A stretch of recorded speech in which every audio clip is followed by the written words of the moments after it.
Sa pagpasok ng ikalawang linggo ng kampanya, sinuyo ni Pangulong Ferdinand Marcos Jr. ang mga botante ng Metro Manila para sa kanyang mga sinusuportahang mga kandidato.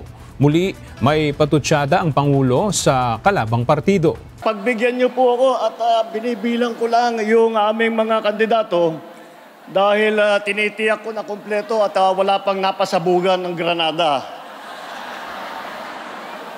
Kaya naman wala po kayo maririnig ng mga ganyan. Yan na po ang kaibahan ng alyansa sa lahat ng mga ibang tumatakbo dito sa halalan na ito.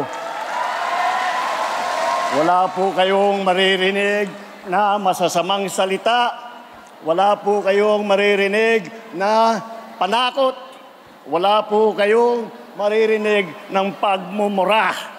Hindi natin isusuko ni isang pulgada ng ating teritoryo at hindi tayo kailangan sumunod sa kahit na sinong mga dayuhan na kahit na pang sabihin nila. Tayo po ay may ganap na karapatan at dapat makinabang sa yaman ng ating sariling bayan.